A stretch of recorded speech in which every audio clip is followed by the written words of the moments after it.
Today on part 5 of Courtside's 10-part 2019 NFL preview, I'm moving on to the AFC East. Is this the year the Jets are finally going to be relevant and compete for the division title? And what will the Dolphins look like under new head coach Brian Flores? I'll talk about all that and more today, so sit back, relax, and take a seat. Courtside.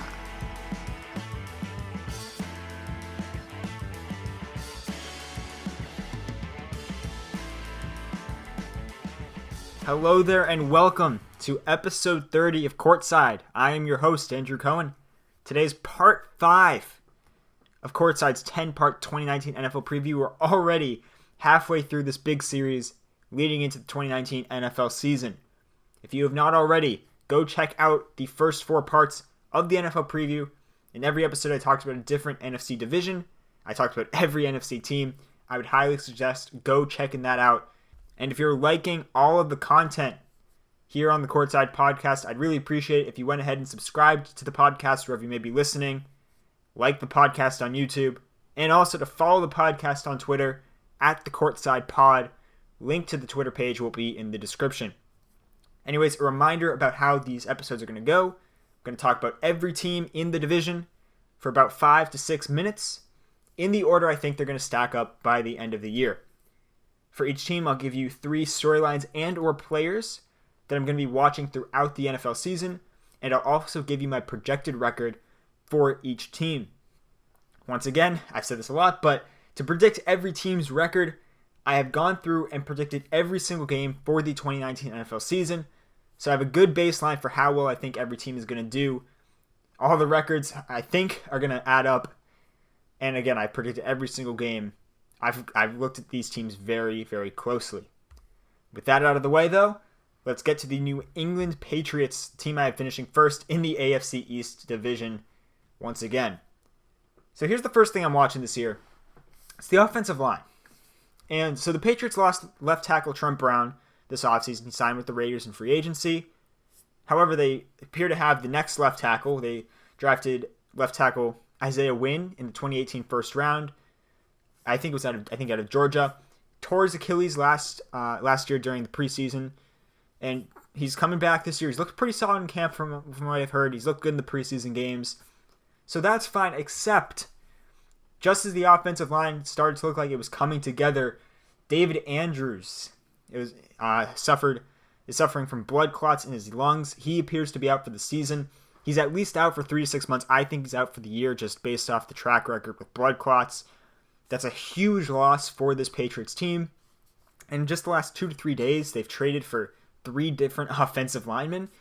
And something that's really going on in the Boston area is trying to figure out why they've traded for these offensive linemen. They're trading some pretty big draft capital for them. They traded for, I think it was Jermaine Illuminor from the Ravens, and they traded a 4th-round pick for him. So that, they traded for him in the 6th, but still, that 4th rounder is a pretty significant haul for a guy you would think is just going to be an offensive lineman that's backing up for this Patriots team. But some potential factors are he's an undersized left tackle, so maybe the Patriots see him moving to guard in the future, maybe even as early as this year.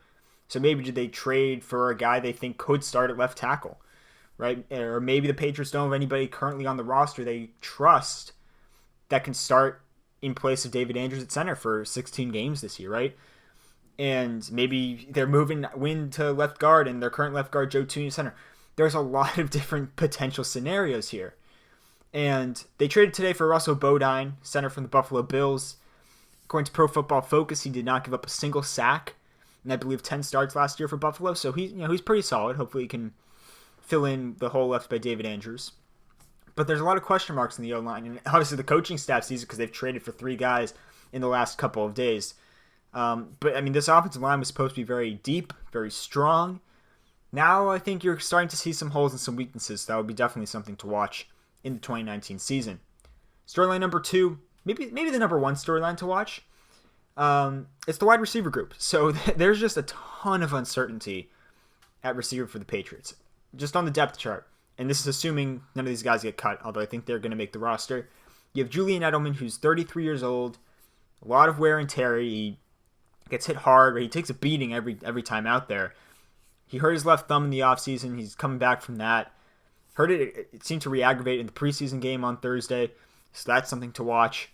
You have Josh Gordon, who hopefully is able to stay clean and, hopefully he's able to stay healthy, but it's definitely not a given with the track record. The substance abuse has also taken a toll on his body, so you wonder how that's going to affect him in this year. Demaryius Thomas is coming off a torn Achilles, 31 years old. He's not the most physical or athletic guy, especially at this age, so you wonder about him. You have first-round pick N'Keal Harry. The most receiving yards in a single season by a rookie receiver under Bill Belichick was 519 receiving yards by Aaron Dobson in 2013. Aaron Dobson was on the Patriots for about 2 to 3 years, but he never was a significant part of the offense, and he ended up being cut. And Harry's been dealing with a hamstring injury throughout camp, so you wonder if he's going to be ready to go for week 1. For Jacoby Myers, the undrafted rookie, the same rookie wide receiver stat applies to him. Again, he's undrafted, so he's not even somebody that the Patriots, at least regard as highly as N'Keal Harry, you would think. Didn't seem to have a great connection with Tom Brady in the one preseason game they played together. But he's had a really good camp. Supposedly has clicked a lot more with Brady in practice than he did in that one preseason game. So we'll have to see there. And then the one guy who I think you have the most certainty with that receiver is Philip Dorsett, right? We know what he is. He's a guy that he'll get open, he'll catch the ball. He probably won't do much more once he catches the ball. He'll probably end up being tackled within 2 to 3 yards. But we know Brady likes him. We know he likes throwing to him. They have a connection. Although there's been a lot of speculation he could be the surprise cut. Obviously, we'll see by Saturday at 4 p.m. Saturday at 4 p.m., I believe. So we'll see. Again, I don't have any sources telling me that. But so, and the crazy thing is with this receiver group, there's so much uncertainty. There were a bunch of people saying that when Josh Gordon was reinstated, that the Patriots receiver position went from a weakness to a strength overnight. And that's just not true at all. It's going to be a bit of time until I think we know exactly what the roles of each of these guys are and how much success they're going to have this season. So definitely watching the receivers here for the New England Patriots.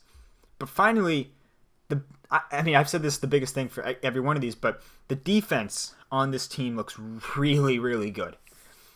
It's the best defense they've had in years.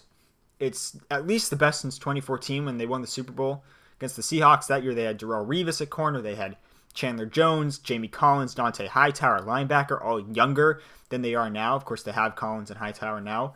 They had Devin McCourty and Chung at safety back then, both 5 years younger than they are now. And this defense that they have this year might be better than that defense. Probably is going to be better than that defense. This year they have a ton of depth. They have top-end talent at every level. In the secondary, Stephon Gilmore might be the best corner in the league. I just mentioned McCourty and Chung, who both are really good, and they've been the starting safeties for 5 years now. We know what they can do. J.C. Jackson was an undrafted rookie last year, really stepped onto the scene as the number 2 corner last year. He looks really promising. He's improving. They drafted Joejuan Williams in the second round with one of the picks they got from the Jimmy Garoppolo trade. Right? He's looked pretty darn solid in camp and in the preseason. So just in the secondary alone, they're really strong. We saw that last year. I can only assume they're going to get better in 2019. Linebackers, you have Dante Hightower, you have Kyle Van Noy. They brought back Jamie Collins after exiling him to Cleveland a few years ago, and he looks more in shape and more willing to play within the defensive system. They also have Jawan Bentley, who was a rookie in 2018, missed most of the year with an injury, but he's back. And every time I see this guy play, he impresses me. So there's a lot of promise there at linebacker. And then on the defensive line, there's a ton of guys on the defensive line that can play. They lost Trey Flowers, but replaced him with Michael Bennett.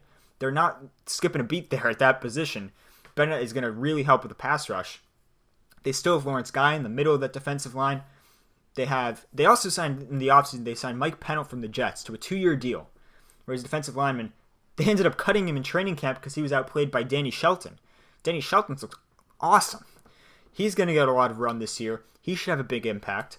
Drafted Chase Winovich in the 3rd round. He's looked really good, really versatile. He's been playing linebacker, special teams. Even Byron Cowart, a 5th-round pick, he's impressed in the preseason in camp. And fun fact, he was a top recruit coming out of high school, but didn't play too well in college and fell to the 5th round. These are the types of guys they're drafting on defense. And so again, even the guys at the back of the depth chart on defense have looked really good every time out there in the preseason and training camp. And that's in addition to the great talent they have starting across the board on that side of the ball. I see the Patriots as one of the top 5 defensive teams this year. Again, just all the talent they have, all the depth they have at all three levels on defense. My projected record for the Patriots, I have them at 14-2. They have talent depth across the board. I've mentioned that. They have one of the easiest schedules, if not the easiest schedule in the league. Me personally, I only have them with 6 games against teams I have finishing at or above 500. They have versus Steelers week 1. Historically, they beat up on the Steelers. This game's at home, so they have an advantage.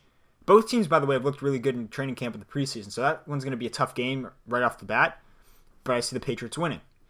Versus Browns week 8, I think Bill Belichick is going to coach circles around Freddie Kitchens. Now, they do have one really tough 4-game stretch right after their bye week. So starting in week 11, they have at Eagles, versus Cowboys, at Texans, versus Chiefs. So 2 of those tough games are at home, against arguably the 2 best opponents in the Cowboys and Chiefs. Bill Belichick has never lost to Bill O'Brien and the Texans. So I can't see the Patriots losing more than 2 of these games, if they even lose that many. So again, I have the Patriots at 14-2. Really good team, a ton of depth, a ton of talent, and an easy schedule means they're going to win the AFC East for the 11th straight year.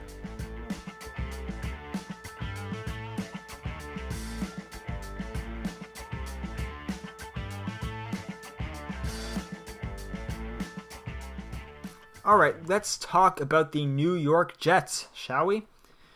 Key thing with this team this year, and I think it's going to really determine how good this team can be. I'm focusing on the offensive line. Last year, the Jets had the 4th worst yards per carry average in the NFL, and part of it was the running backs they had, guys like Elijah McGuire, Bilal Powell, nobody that really stands out to you.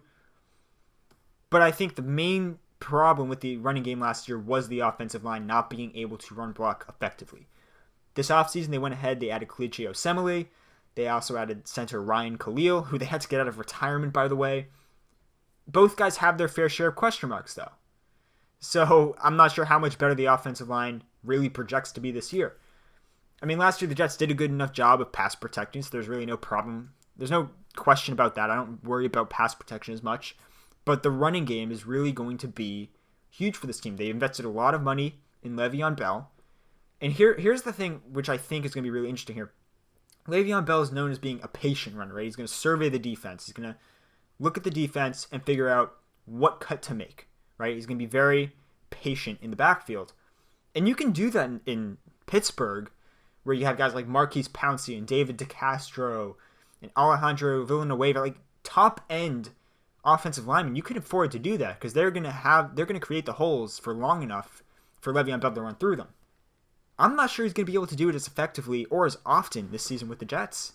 And that's a huge problem when you're asking a guy to either change his style or continue with the same style he's been running with, but ultimately be less successful with it. So that's going to be really interesting to watch this year. Number 2 thing, I'm looking at the linebacking corps.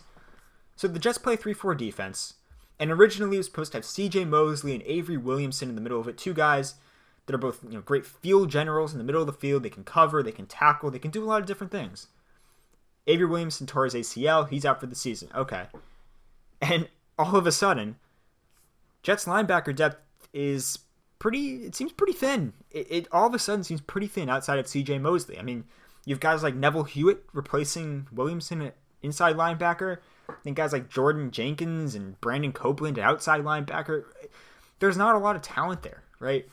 And the defense is really good. You have guys like Jamal Adams in the secondary. You have guys like Marcus May in the secondary.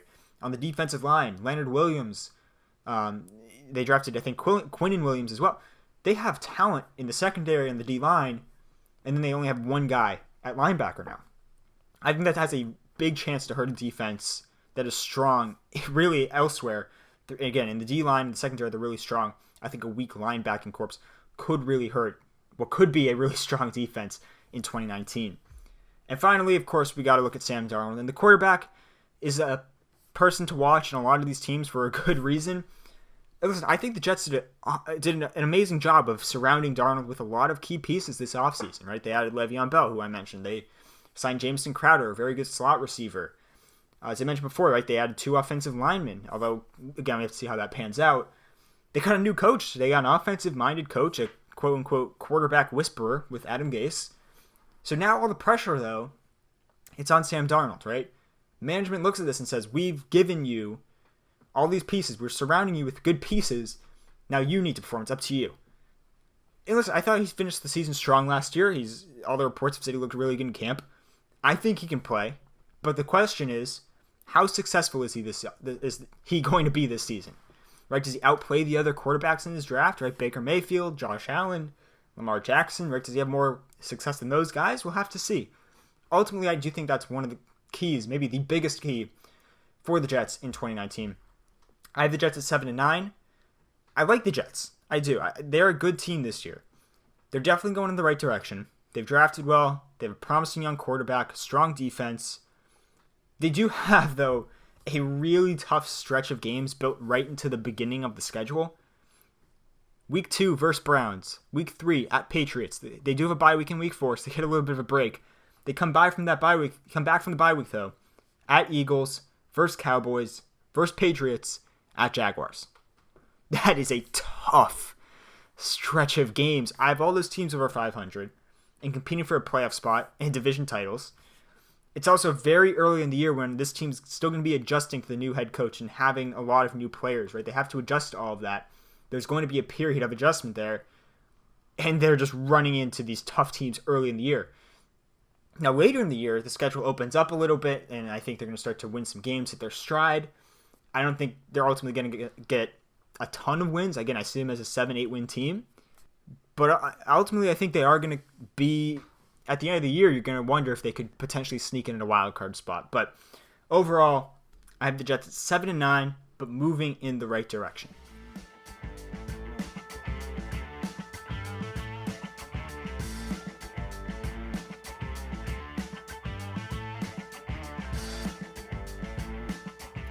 Moving on to the Buffalo Bills, something really big to watch this year is all of the offensive weapons that they added in the offseason. They drafted Devin Singletary, a running back, in the 3rd round of the draft. And additionally, they signed Frank Gore, TJ Yeldon at running back. They signed John Brown and Cole Beasley at wide receiver. They signed Tyler Kroft at tight end. The question is, will all of these guys be able to fit into the offensive system? Right, there doesn't seem to be a, quote-unquote, go-to guy on the offense. LaShawn McCoy is getting up there in age. He's coming off a pretty down year. It's likely going to take some time for all these new acquisitions to get settled in. And the Bills last year were the 3rd lowest scoring team in the league. So it's great that they're adding pieces to their offense. I don't think it's going to be enough, though, to make this team good this year, unless Josh Allen really comes into his own, which is why next thing I'm really watching this year is Josh Allen. He really is the key to the team this year. You look at his 2018 stats, he had 12 games, 11 of those being starts. 5-6 is the starter. Team finished 6-10 overall.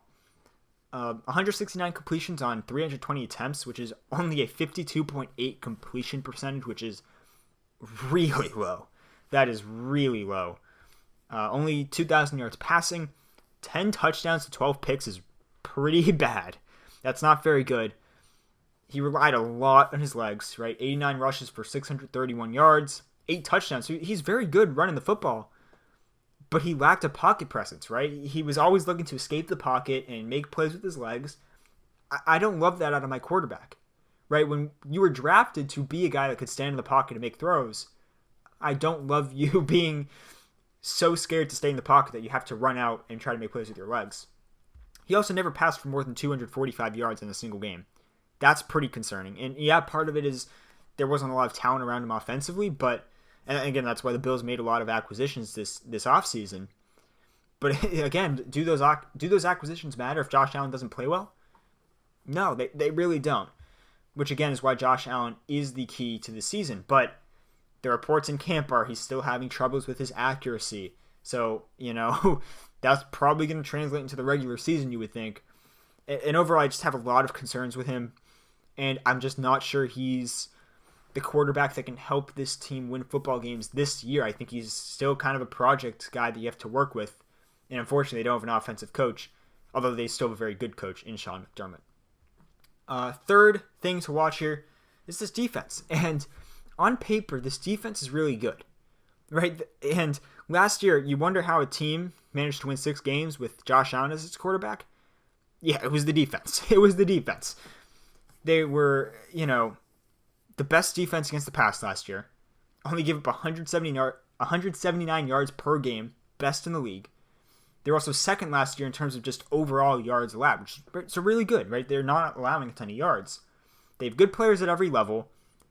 But I want to focus on the D-line because I was looking at the stats, and it's really fascinating.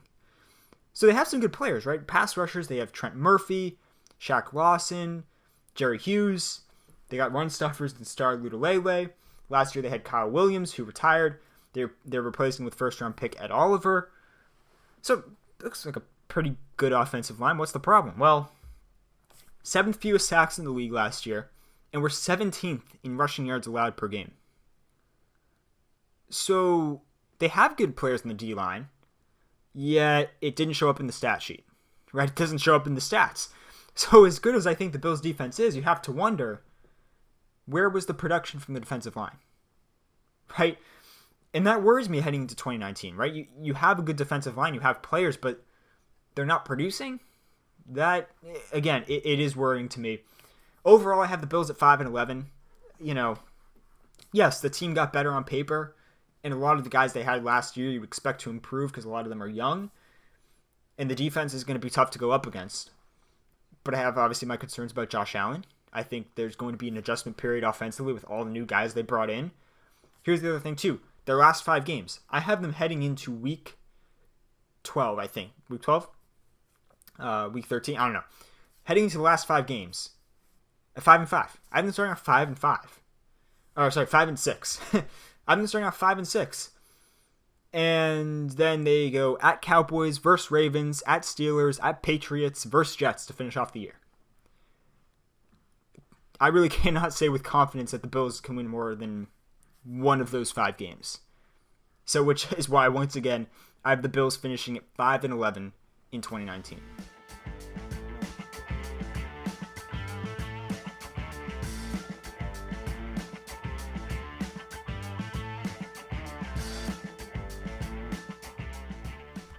All right, and we have the bottom feeders, the caboose of the AFC East division, the Miami Dolphins. Biggest problem with this team is the defense. Listen to these numbers. In 2018, the Dolphins gave up the 2nd most rushing yards per game, 4th most total yards per game, 6th most points per game, and they had the 4th fewest sacks per game in the league. So yeah, I like Xavier Howard at corner. I like Micah Fitzpatrick at free safety. But outside of them, there's not a whole lot to get excited about defensively. Now, I mentioned they had the 4th fewest sacks in the league last year. Well, guess what?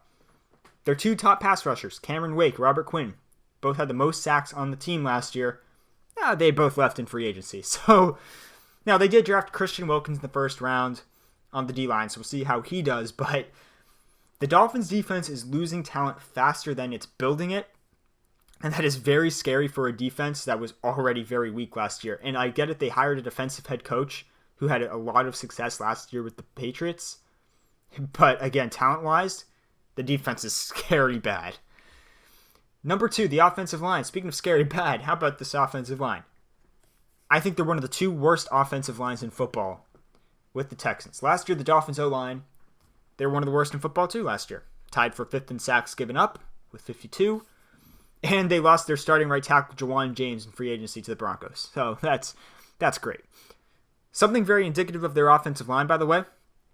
As of this recording, if you go to the depth chart on the Dolphins official website, there is no starting right tackle listed. It's just a blank spot. There isn't even a number 2 right tackle. That's also just a blank slot. that perfectly sums up the Dolphins' offensive line situation heading into 2019. There's just not a whole lot there. And finally, number 3 storyline is the quarterback situation. The Dolphins announced they'll be starting quarterback Ryan Fitzpatrick over Josh Rosen in week 1. And at first, I was surprised because the Dolphins, they're in a rebuild, obviously. And I thought they'd want to get a look at Josh Rosen. And, there's basically no expectations on him to perform. So I was thinking, okay, that's what they're going to do. And I was pretty set in that. But then I realized starting Fitzpatrick over Rosen actually makes a lot of sense. At least to begin the year.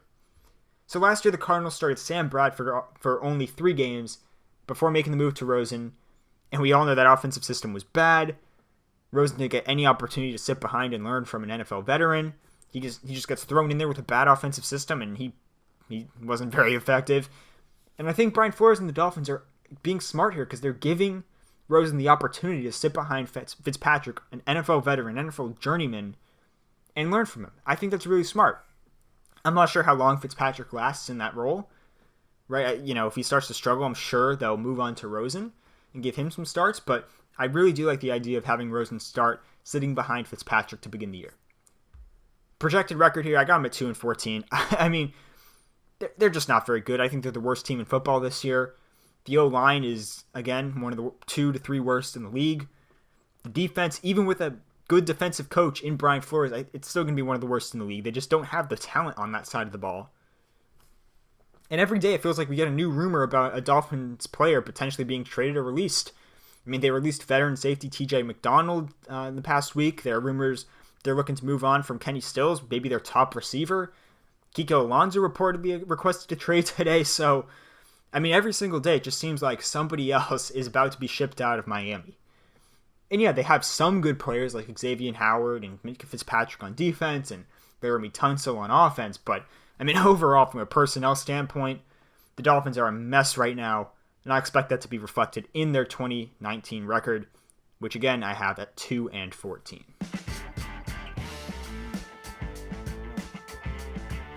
Thank you guys so much for tuning into this edition of Courtside. If you have not done so already, check out parts 1 through 4 of the Courtside 10-part 2019 NFL preview. You don't want to miss those episodes. Tomorrow I'll be talking about the AFC North. I'll tell you about the Cleveland Browns. A lot of talent, not a lot of coaching. I'll give you my thoughts. As usual, subscribe to the podcast wherever you may be listening. Signing off, this is Andrew Cohen. I'll see you next time.